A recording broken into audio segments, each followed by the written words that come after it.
গেল না, আর 10 জন গেল কলতলায় বদনা ঘুরছে, লোটা ঘুরছে।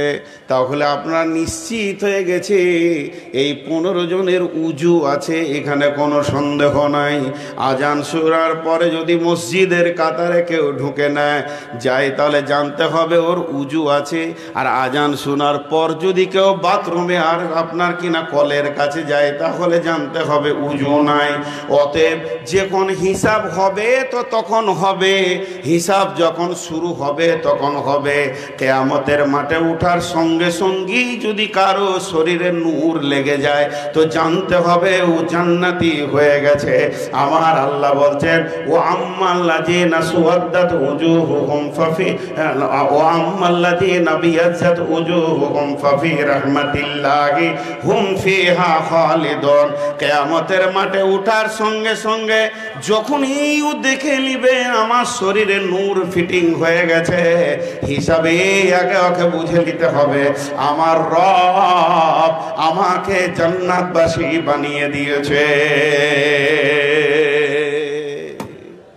কিয়ামতে ওঠার পরই ও যদি শরীরে রহমত দেখতে মানে নূর দেখতে পায় তো ওকে বুঝে নিতে হবে ফাফি রাহমাতিল্লাহি হুম ফিহা খালিদুন, আমি আল্লাহর রহমতের অন্তর্ভুক্ত আওতাভুক্ত হয়ে গেছি, আমার আর কোনো চিন্তা নাই। লা তাহজান লা তাহজান ইন্নাল্লাহা মা'ানা। আমি প্রথমেই বলেছি কোনো হতাশা হবেন না, কিয়ামতের মাঠে আমাদের সঙ্গে আল্লাহ থাকবেন। কোনো হতাশা হবেন না, কিয়ামতের মাঠে আমাদের সঙ্গে কে থাকবেন? জোরে বলেন, কে থাকবেন? এতগুলো লোক জোরে বলা হলো এটা, কিয়ামতের মাঠে কে থাকবেন? কিন্তু ভেজাল লেগেছে। আল্লাহ থাকবে আমিও বলছি, কিন্তু কার সঙ্গে থাকবে? যদি আল্লাহর মহব্বত নিতে হয় তার হাবিবকে চেহারায় আনতে হবে। কুল ইন কুনতুম তুহিব্বুনাল্লাহ ফাত্তাবিউনি ইউহিব্বুকুমুল্লাহ। তো যাই হোক, তাহলে 2টা হলো। 3 নাম্বার, সব থেকে আনন্দের খবর শুনলেন, জান্নাতের সব থেকে বড় নিয়ামত কি? এর উপরে কোনো নিয়ামতই হতে পারে না। জান্নাতে ফল আছে, তার থেকেও বড় নিয়ামত আছে। সারাবান তহুরা আছে, তার থেকেও বড় নিয়ামত আছে। সেখানে নহর প্রবাহমান আছে, তার থেকেও বড় নিয়ামত আছে। সোফা সেট আছে, গালিচা বিছানো আছে। ফিহা সুরুরুম মারফুআ ওয়া আকওয়ামুম মাওদুআ ওয়া নামারিক মাসফুফা ওয়া জারাবিয়্যু মাবসুসা।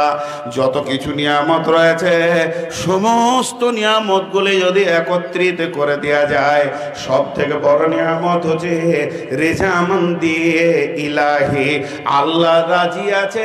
এর থেকে বড় নিয়ামত আর কিছু নাই। এটা আপনি কখন জানতে পারবেন আল্লাহ রাজি আছে? যখন আপনার মত হয়নি, আর মাত্র 2 সেকেন্ড আছে, 1 সেকেন্ড আছে, আপনার আত্মাটা পৃথিবী থেকে ট্রান্সফার নেবে। আবার আজরাইল আপনার কানে কানে বলে দেবে, বিশ্ববাসী জানতে পারবে না, যে মরবে সেই জানবে।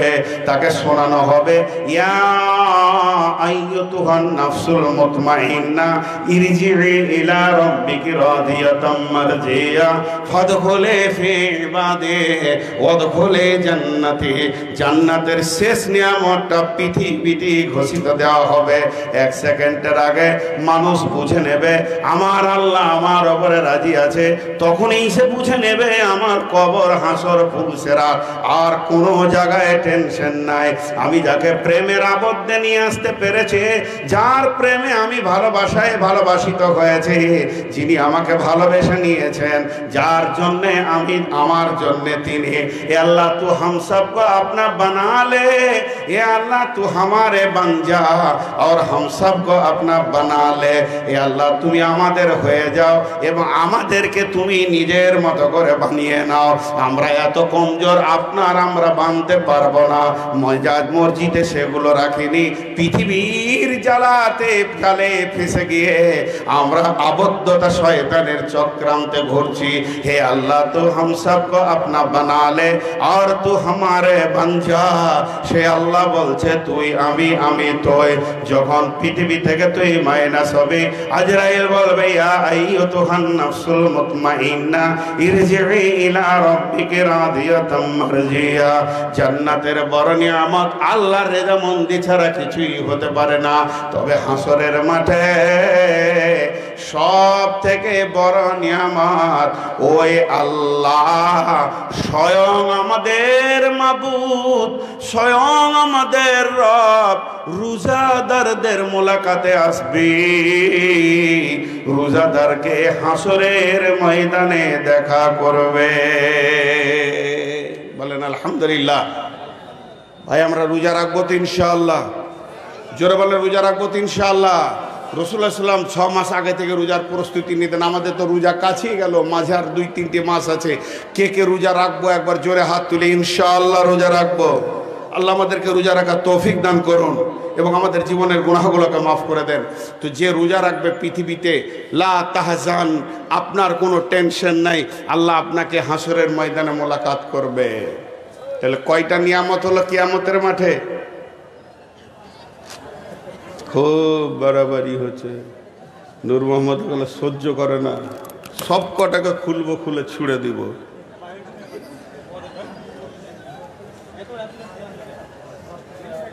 দেখো খালি আমাকেই বিরক্ত করে। খ্যাপা মানুষ, মুখস্থ বিদ্যা চালাইছি, কোথাও ভুল করে দেবো। এখন কতক্ষণ আমার 8টা থেকে 10টা বলেছিল, 10টা হ্যাঁ কি করে শুনে? 8টা থেকে 10টা আমার তো দুটো ট্যাবলেট আপনার সামনেই খেলাম, দম রাখা যাচ্ছে না। তাহলে কয়টা হলো? 3টে হলো। ওই জন্য আমি আজকের বক্তব্য রাখছি, বিষয়টা হচ্ছে লা তাহজান, হতাশা হবেন না। কিয়ামতের মাঠে কোনো চিন্তা নেই, আমার রব আমার সঙ্গে থাকবে। পৃথিবীতে খালি একটা চিন্তা করেলেন যে রবকে সাথে রাখবো। আর রবকে সাথে রাখতে গেলে, আচ্ছা একটা কথা বলি, যে এয়ারপোর্টে যারা গিয়েছেন, এখন অনেক রেলওয়ে স্টেশনে আছে, দেখবেন একটা গেট আছে, গেট, ওই গেটে কম্পিউটার দিয়ে গোটা গেটটাকে সাজানো আছে, বুঝছেন? আর কম্পিউটারে লোড করা আছে কোন কোন মাল এদিকে পার করা যাবে না। এবার ওই মাল যদি আপনার বডিতে থাকে, তখন ওই গেটটা tick tick tick tick tick tick করবে, বলবে নিয়ে গেছে মাল আর কি। আপনাকে পুলিশ ধরে চেক করে মালটা বের করবে। আর যদি আপনার কাছে সেই মাল না থাকে, তো বলবে টিক, লম্বা করে টেনে দেবে একবার। তো তখন পুলিশ বুঝবে এর কাছে কিছু নাই, পার হয়ে যা। তো ওইগুলো লোড করা আছে। তো এখন বুঝানোর জন্য একটা কথা বলছি, যে এইখানে একটা গেট করা হবে, যে গেটটাতে লোড করা থাকবে যে রসুলের সুন্নত পরিপূর্ণ যে মানে সে পার হয়ে যাবে, আর যে মানে না সে আটকে যাবে। কটা পার হব আমরা? তো এখানেই যদি না পার হতে পারি, তাহলে ওখানে কি হবে? আল্লাহর ভালোবাসা লিব। জি, আমাদের মুখের দাবি ঠিক আছে, কিন্তু কাজ খারাপ, বুঝেছেন? একজনে যাবে দোমোহনাতে, গিয়ে বসে আছে, ডালখোলায় বসে আছে স্টেশনে। তোকে জিজ্ঞেস করছি কোথায় যাবেন? বলছে শিলিগুড়ি যাবো। কিন্তু বসে আছে, শিলিগুড়ি যাবে ও ট্রেনে চেপে। আর ট্রেনটা এসেছে মালদা যাওয়ার, তো ও বসে গেছে মালদার ট্রেনে। তোকে বলছি যে নাম মালদা যাবে, যে বলছে না আমি মুখে তো বলছি শিলিগুড়ি শিলিগুড়ি শিলিগুড়ি। কোথায় যাবে ও? জোরে বলেন, যাবে কোথাও? পুরো বডিটা আছে মালদার ট্রেনে, আর মুখে বলছে শিলিগুড়ি। পৌঁছাইতে পারবে? তো আপনার আমার জিন্দেগি আছে বেইমানি জায়গায়, আর মুখের দাবি আল্লাহর কাছে থাকবো, রসুলের কাছে থাকবো, হবে না। মাল ওই দিকেই টানবে, মাল ওই দিকেই টানবে। মুখের দাবিটা হবে না, হতে হবে কাজের ময়দানে।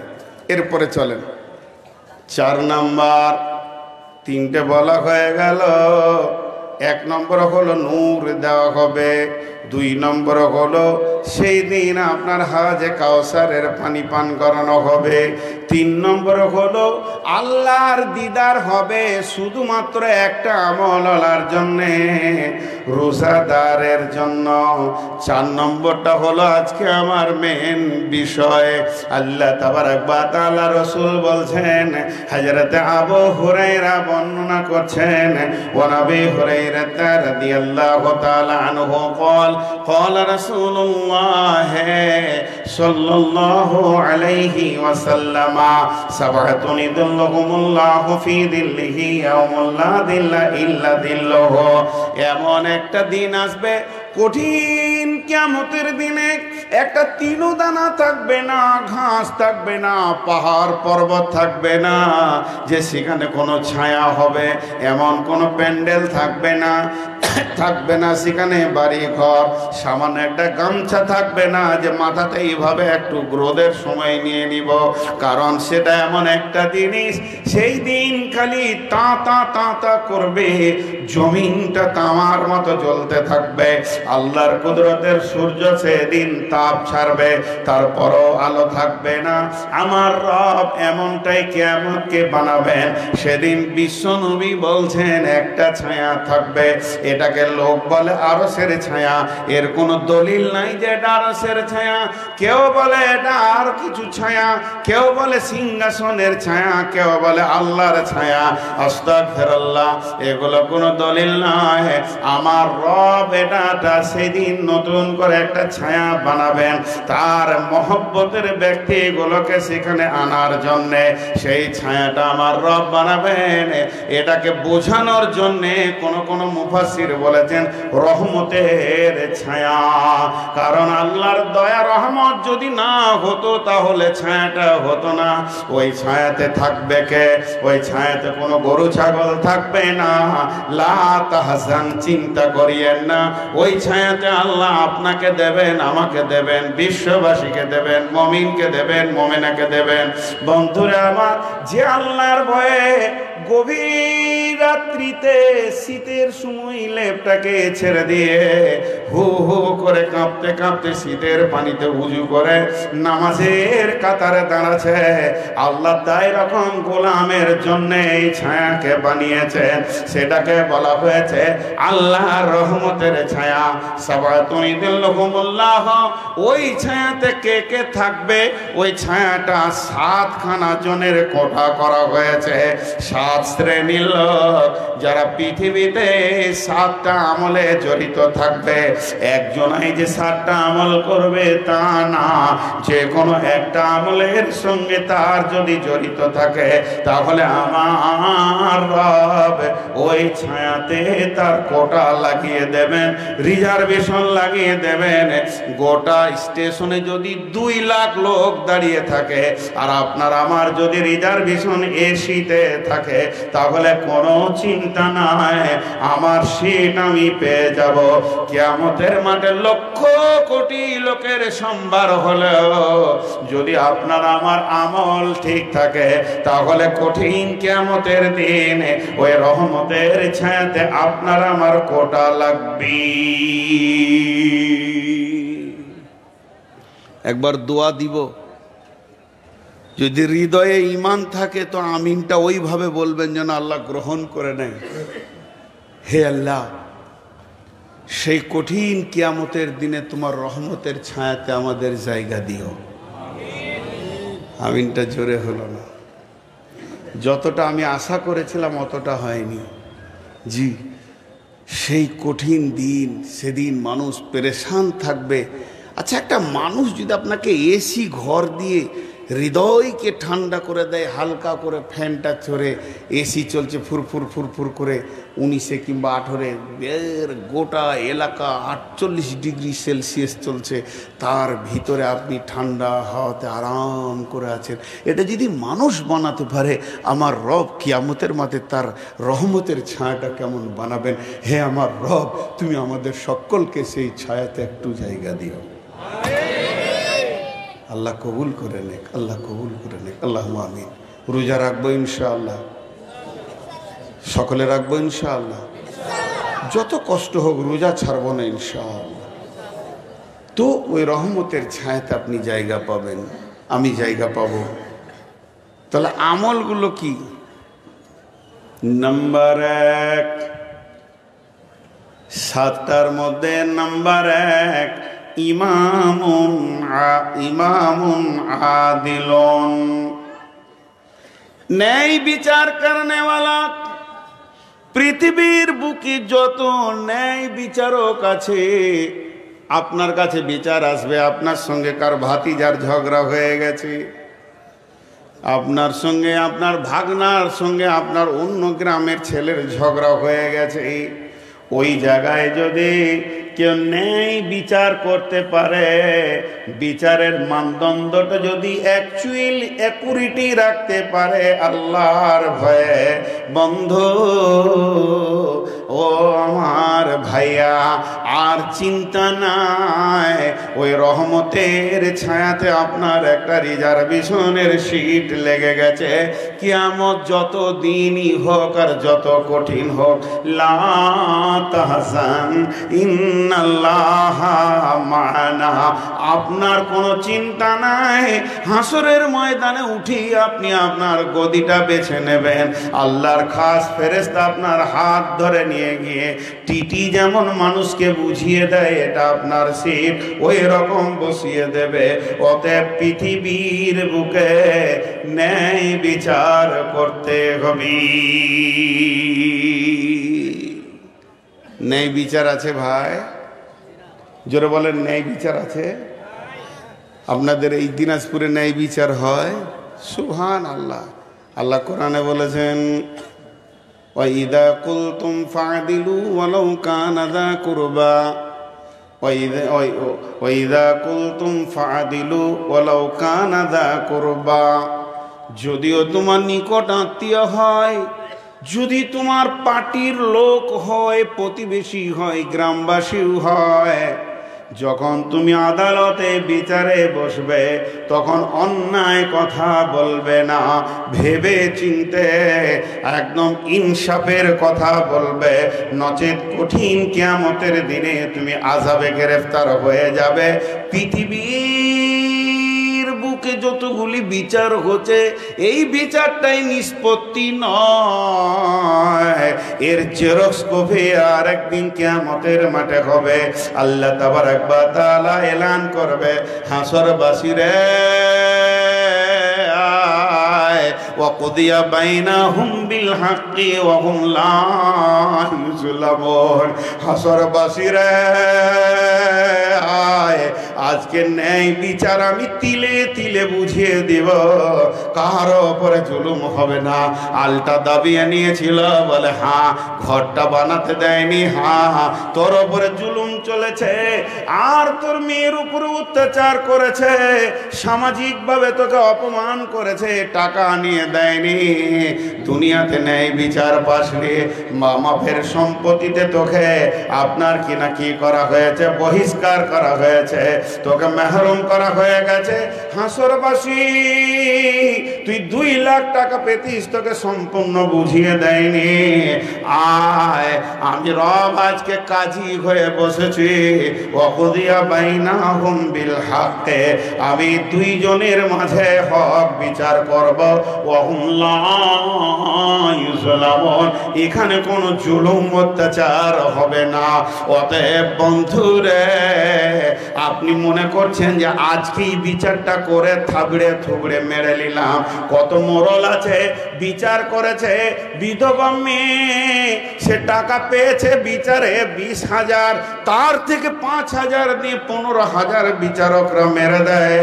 আপনাদের এই এলাকায় আছে, আমাদের এলাকায় এখনো এত বড় বেঈমানি আসেনি। তোর বাপের গোলাম আছি, সারা রাত বসে বিচার করব, আমরা কিছু পাবো না। আয়, আমার রব বলছে একদিন তার চোখের পানি বলবে, আল্লাহ আমাকে অ্যাক্সিডেন্ট করে মেরে ফেলে দিয়েছিল, পা দুটি ভেঙে দিয়েছে, আমাকে বিচারক বলেছিল 70,000 লাগবে, বাদী দিয়েছে 70,000, কিন্তু বিচারকরা আমাকে 50 দিয়ে 20 মেরে দিয়েছে, এটারও বিচার হবে। এর জন্য আমার রব বলছেন, ওয়াইদা কুলতুম ফাদিলু, যখন তুমি বিচারে বসবে তো ন্যায় বিচার করো। ইহুদিদের একটা মেয়ে চুরি করে ধরা পড়ে গেল, মেয়েটার নাম ফাতেমা, সম্ভ্রান্ত ঘরের মেয়ে। রসুলের কাছে এসে বলা হলো, ইয়া রাসূলুল্লাহ, এখন তো আপনি আরবের প্রধানমন্ত্রী, আপনার হাতে চলে এসেছে গোটা সৌদি, আপনি বিজয়ী করেছেন, বিচার তো আপনি করবেন, আমরা তো এখনো কোরআন মেনে নিইনি, আপনাকে নবী বলে মেনে নিইনি, আমরা এখনো ইহুদি আছি, তবে কি আমাদের বিচারটা তওরাত থেকে করা যায় না? বিশ্ব নবী বললেন, ঠিক আছে, আমি তওরাত থেকে বিচার করে দিব। তোমরা তোমাদের মুজরিমকে নিয়ে এসো এবং তোমাদের তওরাতের পণ্ডিত নিয়ে এসো। যখন তওরাতের পণ্ডিতকে আনা হলো, তারা শিখিয়ে এনেছে বাড়ি থেকে, যখনই হাত কাটার কথাটা আসবে ওই জায়গাটা টোপকে তুমি পরে দিও, যাতে করে আমাদের বেটির হাতটা না কাটা যায়। আমরা সম্ভ্রান্ত ঘরের মেয়ে, যদি হাত কাটা যায় মান সম্মান থাকবে না। কিন্তু ওইভাবে তওরাত যখন পড়ছে, তাদের পণ্ডিত হাত কাটা শব্দটাকে বার করে দিয়ে পড়ে নিচ্ছে। এই অবস্থায় আমার আমি একজন সাহাবীকে তওরাতের পণ্ডিত করেছিলেন, সে বলছে রুখে যাও, তুমি এখানটা কেন বাদ দিছ, হাত কাটার ব্যাপার আছে। বিশ্বনবী বলেছিলেন ওই অবস্থায়, লাউ কানা বিনতি ফাতেমাতা, আজকে আমার মেয়ে যদি ফাতেমা হতো তাহলে কি করতাম শুনে লাও, আমি নবী মুহাম্মদ তার নিজের হাতটাকে হাত দিয়ে কেটে দিতাম। অতএব ন্যায় বিচার পৃথিবীতে করতে হবে।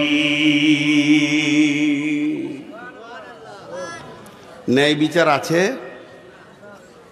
একটা ঘটনা শোনাই আপনাদেরকে।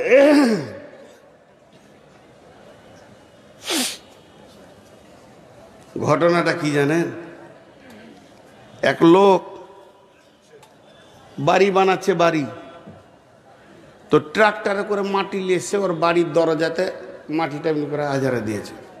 ট্রাক্টর চলে গেছে, একটা বাচ্চা ছেলে সাইকেলে ফিরফির করে দিয়ে গিয়েছিল, একটা মোটর সাইকেল আসছে, আর ওই মাটিটার কাছে ছেলেটা মোটর সাইকেল থেকে চুমকে গিয়ে মাটির ওপরে উঠতে গিয়ে ধপ করে পড়বি তো পর মোটর সাইকেলই পড়েছে। ছেলেটার খানিকটা পা ভেঙেছে, ওকে খবরই নাই যে কি ঘটলো। ছেলেটার খানিক পা ভেঙেছে, আর কি হয়েছে, সাইকেলটা ভেঙে গিয়েছে। দিয়ে পার্টি বিচার বসেছে। বিচারটা শুনলে আপনি খুশি হবেন। কি নেই বিচার! যে ছেলেটা সাইকেল চালিয়ে পা ভেঙেছে, সাইকেল ভেঙেছে, ওটাও তৃণমূলের, আর যে মোটর সাইকেল চালিয়েছে সেও তৃণমূলের, একই পার্টির। কিন্তু যার ঘর হচ্ছে মাটি রেখে গেছে ও সিপিএমের। তো বিচার বসেছে পার্টি অফিসে, বলছে আসলে মাটিটা না রাখলে তো ঘটনাটা হতো না।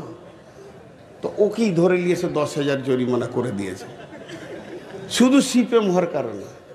এরা দুজন অ্যাক্সিডেন্ট করেছে, ও জানতোই না। ও আবার মসজিদের ইমাম, মসজিদে থাকতো, ফোন করে ডাকছে, মৌলভী সাহেব বাড়ি এসো, তুমি রাস্তায় মাটি রেখেছো, এই জন্য একটা অ্যাক্সিডেন্ট হয়েছে, 10,000 টাকা লাগবে। দেখেন কি ন্যায় বিচার পৃথিবীতে চলছে।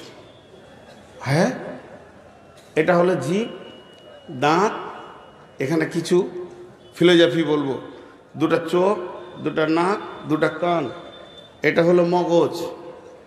দেখেন যে কথা বলে সে কোথা আছে, নরম। তো শেখ সাদি বলছে তোমার জিভটা হাত দিয়ে দেখো তো, নরম। হ্যাঁ, খুব নরম, অতটা নরম বডির অন্য কোনো জায়গা লয়। আহা হা হা হা, আহা হা, এই রোডটা যে কখন বন্ধ হবে। তো এই মাংসটা অত নরম নয়। কয়েকটা কথা পরপর বলছি, ধৈর্য ধরে শুনেন। একজন দার্শনিক বলছে এত নরম জিভে গরম কথা বের হয় কি করে, একটা হয়ে গেল। 2 নম্বর বলছে এটা তুমি কি বানাতে চাও, ডাস্টবিন না ফুলদানি? ফুলদানি যদি বানাও সত্য কথা বলো, তেলাওয়াত করো, আর ডাস্টবিন যদি বানাও তো খিস্তি করো, মিথ্যা কথা বলো, মিথ্যা সাক্ষী দাও, হয়ে যাবে ডাস্টবিন। 2টা হলো। 3 নম্বর বলছে তোমার জিভ যতই নরম হোক, 32টা মিলিটারির মাঝে আছে, ও 32টা সেনার মাঝে আছে, আর 4টা সিআইডি আছে ওর চারদিকে, আর 2টো সিবিআই তার সামনে রয়েছে। এতগুলোর মাঝে তাকে রাখা হয়েছে জিভকে। আর মাথাটা হলো এটা সুপ্রিম কোর্ট, তোমার গোটা বডির বিচার চালাচ্ছে, সে রয়েছে ওপরে। এতগুলির ভিতরে তুমি মিথ্যা কথাটা বার করছো কি করে? তোমার বিবেক একবার তোমাকে কিল মারে না যে এই বেঈমান ওটা বলিস না, এটা তুই ভুল বললি? তোর বিবেকই তোকে মারবে, আর তোর চোখ বলবে আমি তো ওরকম দেখিনি, তো বললে কেন? চোখ সন্দেহ করবে, তোকেই সন্দেহ করবে যে আমি দেখলাম ও ওকে মেরেছে, আসলে দেখেইনি, মারেওনি, মিথ্যা বলবে। কান তখন বলবে এ কথা তো শুনিনি কোনোদিন, কোন জালেমের কাল্লায় পড়েছি। তখন নাক বলবে আমিও তো নিঃশ্বাস নিয়ে ওকে বাঁচিয়ে রেখেছি, এ বেঈমানকে রে। সবাই আফসোস করবে। তাহলে তোমার চরিত্র কোথায়? একটা ছোট্ট উদাহরণ দিব, আপনাদের ভুল কি মোড়ে। একটা টোটোর সঙ্গে একটা বড় এলপি গাড়িতে লেগে গিয়েছে। দোষ টোটোওয়ালার। যদি কোনো টোটোওয়ালা আছেন আপনাদের হাত পা ধরে মাপ চেয়ে নিচ্ছি, কিছু মনে করিয়েন না। আল্লাহ তাবারাক ওয়া তাআলা আগে বিবেক মেরে দেয়, তারপরে টোটো কেনার পয়সা দেয়। ওরা জীবনে রাস্তার এক সাইডে যাবে না, মাঝে যাবে। খালি দুবাইয়ের প্যাসেঞ্জার পেলে চাপিয়ে নেবে, নিশ্চিত বলবে তুই বস, এবার উড়বে আমার টোটো। মাঝে ছাড়া সাইডে যাবে না। এদের এত চরিত্র এত নোংরা হয়ে গেছে টোটোওয়ালাদের। এবার গাড়িটা ছিল কলকাতার, সে বিচারা মেদিনীপুরের ড্রাইভার। খুব মনোযোগ, এই কথাটা শুনলে আমার প্রথম নম্বরটা বুঝে আসবে, খুব মনোযোগ। তো এবারে একটু লেগে গিয়ে টোটো একটু তুবড়ে গেছে, তাড়াতাড়ি করে নেমে কলার ধরে নামিয়ে দুটা এখানে মেরেই দিয়েছে। বদমাস জানিস তুই, কিন্তু সব দোষ টোটোওয়ালার। ও বিচারা কোথা মেদিনীপুর থেকে এসে জানের ভয়ে থরথর করে কাঁপছে যে আর কেউ মারবে নাকি। ভাই ভাই লেগে গেছে, ভাই লেগে, টাকা ফেল। দু চার দিয়ে ওর কাছে পকেটে 3-4 হাজার যা ছিল কেড়ে করে নিয়ে থাপ্পড় দিয়ে মেরে ছেড়ে দিল। কিন্তু আর জানা নাই যে ওটা একটা বড় কোম্পানির গাড়ি, বিশাল বড় কোম্পানি, কোম্পানির প্রেস্টিজে লেগেছে। একদম লালবাজার থানাতে ঠুঁকে কেস মেরেছে। 42 লাখ টাকা ছিনতাই আর 98 লাখ টাকার মালকে পুড়িয়ে দেওয়া, আরও কিছু কিছু করে দিয়ে দিয়েছে একদম ওপর থেকে। তারপরে করণদিঘি থানাতে ফোন আসছে রাত 12টায়, আসামি তোল, না হলে তোর চাকরি যাবে। রাত 12টায় যখন পুলিশ তুলে নিয়ে গেছে টোটোওয়ালাকে, ও ভাবছে যে কেউ হয়তো আবার প্যাসেঞ্জার এলো নাকি, টোটো লাগবে, তাই বলছে হ্যাঁ তো টোটো সহ আই তুই। যেই বেরিয়েছে দেখছে বড়বাবু, তখন জোরে ঢোকি জম, স্যার কি বলছেন, থানাতে চ, তারপরে ভেজাল চুকবে। দেখছে ড্রাইভারটা বসে, তখন ও বুঝে নিয়েছে যে আজকে সোমবার নয়, আজ বুধবার, ওর বারেরও গোলমাল ছিল। যখন বড়বাবু বলছে মেরেছিলি মেরেছিলি, কিন্তু যখন এইখানে মেরেছে ওর কণ্ঠস্বরটা ছিল ষাঁড়ের মতো, মারব না, কি মনে করেছিস। কিন্তু ওই থানার ভিতরে কিরম করছে না, এসপি বলছে বল না বো, তেমন কেন করছিস তুই। আল্লাহ বলছেন ওয়াইদা কুলতুম ফাদিলু, যখন তুমি আদালতের চাপে পড়েছ, কণ্ঠস্বর তোমার মিহি হয়ে গেছে, এদেরকে যখন তুমি মাথায় রাখো না, তখন তুমি ষাঁড়ের মতো চিল্লিয়েছ। একদিকে এসপি, একদিকে এসটিও ডিএম, আর একদিকে কোম্পানি, আবার লালবাজার পুলিশে, থানার পুলিশ, বড়বাবু, আইসি, ওসি সব আছে, তখন তোমার সুর মিহি হয়ে গেছে। একটা কঠিন দিনের আদালত যখন চলবে, তুমি কার ঘাড়ে ধরেছ, কাকে থাপ্পড় মেরেছ, এই বিচার যখন হবে, তখন কঠিন কিয়ামতের দিনে তোমাকে আদালতে উচ্চ কণ্ঠে জবাব দিতে হবে। এর জন্য আমার রব বলছেন ওয়াইদা কুলতুম ফাদিলু, যখন তুমি কোনো কথা বলবে তো ইনসাফের সঙ্গে বলো, ওয়ালাউ কানা দা কুরবা, যদিও তোমার নিকট আত্মীয় হয়। অতএব যদি ওই রহমতের ছায়াতে, আল্লাহর বানানোর এসিতে যদি সময়টা কিয়ামতের কাটাতে চায়, তা 1 নম্বর কাজ হবে পৃথিবীর বুকে ন্যায় বিচার করা। ওটা কার রে? ওটা তোর। তো তুই যে একবারে বসে আছিস এবার আলিফ লাম মিমের মতো, তোর হিলা টিলা নাই, আর ওদের দুনিয়ার লোক ফেলে যেছে, ওর যে এই দিককার ঠ্যাংটা লম্বা, তোকে হুঁশ আছে? হ্যাঁ, তুই আবার রেকর্ড করতে এসেছিস যে আমার লেগে উল্টা পাল্টা রেকর্ড করে বলবি যে মৌলবি এগুলো বলেছিল। হ্যাঁ, এই দিকটা লম্বা হয়ে আছে আর ওই দিকে আত্মীয় পড়ছে, আর কিছু বেহুঁশ লোক হাঁটছে তো চাদর করে ফেলেই দিচ্ছে, দেখে নি। জি, আবার পানি খাই। হ্যাঁ, একটা বিচার বলি, আমি বাদশাটার নামটা ভুলে গেলাম, বহু দিন আগে এগুলো আমার জানা। তখন আমি মাদ্রাসা পড়া সন্তান, তা অল্প বয়সের মনে রাখা ঠিক ছিল, তাও ভুলে গেছি। এক বাদশা গিয়েছে হরিণ শিকার করতে।